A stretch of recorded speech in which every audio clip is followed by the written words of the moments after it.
What if Donald Trump is not reacting to global chaos at all? What if he's engineering it? Because when you zoom out, it starts to look like every crisis, every choke point, every pressure valve is being positioned for one purpose. What if everything you've been told and everything you've been led to believe is just flat out not true or vastly underreported? What if everything we see is a mechanism being engineered by Donald John Trump to make the world dependent on America, to force China, Europe, the Middle East, and anyone who wants to trade has to go through the United States first? If that's true, then it's not foreign policy. This is a global power grab, folks, and it's happening right in plain sight. So you must ask yourself this: do you want the blue pill or do you want the red pill? Welcome to the Joe Rossano Show.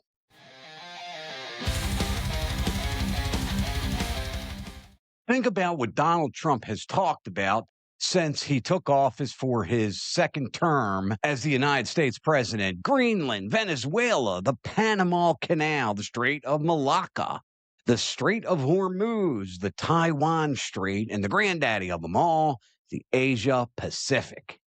Now, in today's investigation, I'm going to cover all these highly strategic choke points. And by the end of this episode, you're either going to say you're delusional, Rossano, or wow, I never thought of it that way. This is actually very interesting.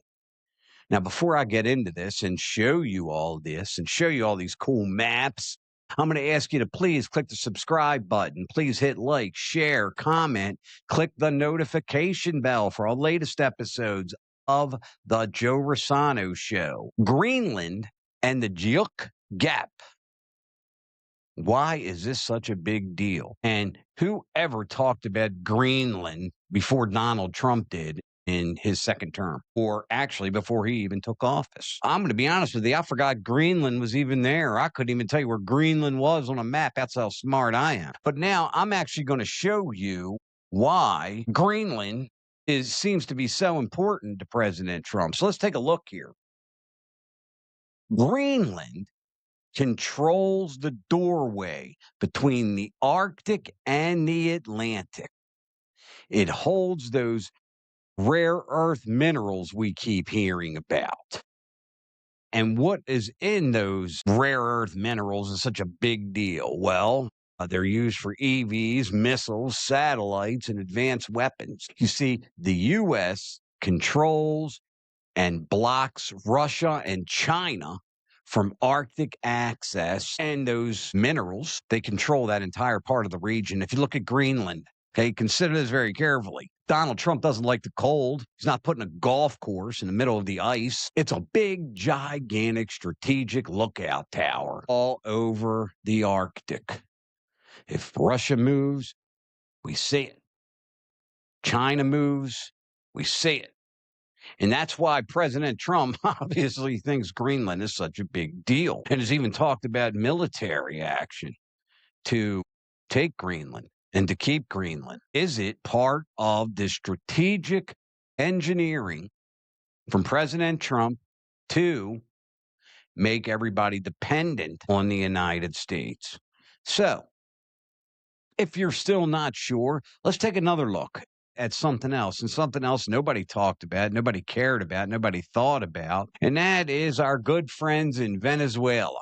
Okay, so Venezuela holds some of the world's largest crude reserves. U.S. refineries are built for this type of oil, giving America leverage. China wants Venezuelan oil, but sanctions and geography turn every barrel into a geopolitical weapon. Now, Venezuela sits at the literal and strategic gateway of the Caribbean, controlling crucial northern sea lanes, maritime energy choke points, connecting the Atlantic to what? It's going to be a test at the end. The Panama Canal. Now, nobody talked about the Panama Canal since when? Since the Carter administration back in the 70s. But obviously, this is a big, gigantic deal with President Trump. And let's take a look. Take a look at the Panama Canal. It's a shortcut for U.S. Gulf exports, liquid gas, those big giant containers full of groceries and goods that we see on television. U.S. control now, since they had the Panamanian government remove all things Chinese, can slow global shipping lanes. You see how we always get to shipping lanes? It raises freight costs. It's a pressure point that can redirect or choke off China's trade routes. Do you see where all this is going? China, Russia, the Middle East, all of what is perceived as the United States enemies and can affect the United States global and national security. The next one that I'm not even sure a lot of you have heard of because, quite frankly, I didn't hear of it until just recently. And that, folks, is what they call the Strait of Malacca, the most important shipping artery in East Asia. Nearly all Middle Eastern and oil headed to China. Nearly all Middle Eastern oil headed to China, Japan, South Korea passes through it. If the U.S. and Indonesia tighten control, China's energy lifeline gets squeezed. So that makes this one of the most important choke points on the planet Earth. Now, the next is the Taiwan Strait, and I'm going to be honest with you, everyone. This one could be a bit of a problem, and this is why. Because if you look at Taiwan here, okay, man, it's awfully close to China. I mean, Taiwan produces most of the world's advanced chips. A blockade. Now, keep this in mind. China does not have to invade Taiwan. A blockade of Taiwan, what is that going to disrupt? We've heard of these semiconductors. Like, again, most of us don't know what they are, what they do, but here's what they do. They power your phone, your car, AI, defense systems, hospitals, banks, satellites. Shutting this down is like shutting off the brain of the entire global economy. So, the United States has blockaded the Strait of Hormuz.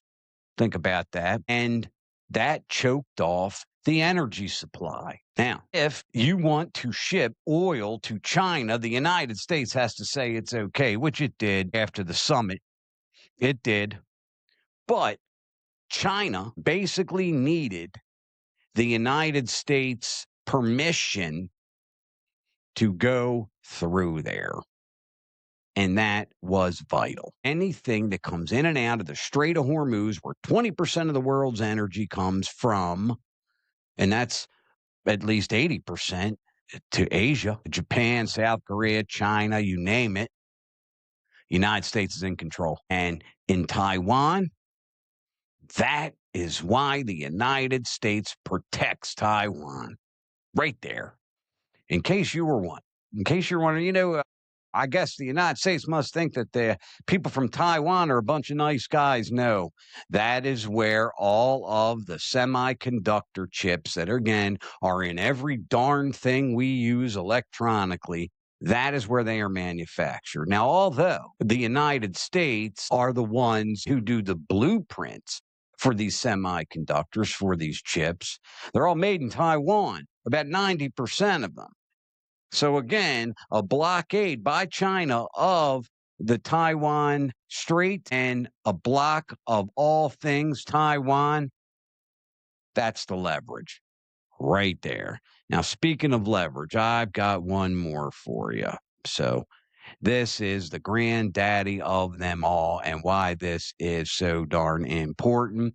And that is the Asia Pacific. Now, let's take a look at this. You see all those stars? That is major U.S. military bases. So, if you look at the East China Sea, the South China Sea, and we hear about this all the time, why is that so darn important? Because all of those bases right there are pointed where? There's going to be a test later. China. So think about this. Conflict with the United States would only mean the following. They may have the capacity to destroy U.S. ordnance in the area, aircraft carriers, destroyers, etc. But the United States, because of this massive military buildup that's been going on since World War II, since the Cold War, can put cruise missiles and ordnance into downtown Beijing. Now, again, maybe, and that's a maybe, China may have a hypersonic missile that can hit the United States. I mean, that's certainly possible, but it can't get there as quickly as the United States Navy can deliver munitions into Shanghai, into Beijing, into Hong Kong. So at the end of the day, folks, we have to ask ourselves this. Think about this. The Strait of Hormuz, Iran, is it that big of a deal? Is it? Or is choking off the United States enemies in the Pacific, in the Atlantic, in the Arctic, the Asia Pacific, with all of those military bases going from anywhere from Vietnam to the Philippines to Okinawa to Japan to South Korea, Donald Trump, possibly, but some critics say, is not reacting to global crisis. He's creating and engineering these crises to make sure that the United States is in control of the global economy. It is shutting off all of the spigots. Now, am I wrong? Now, you got to the end of the episode. Are you delusional, Rossano? Or are some of you saying, hey, wow, you know what? Pretty interesting. That's actually crazy. It's the truth. Or is it? Now, I mean, at the end of the day, if you take a look at it, the United States under President Trump is now blockading the Strait of Hormuz. Now, Iran's economy is in the midst of a collapse. They can't get anything in, they can't get anything out.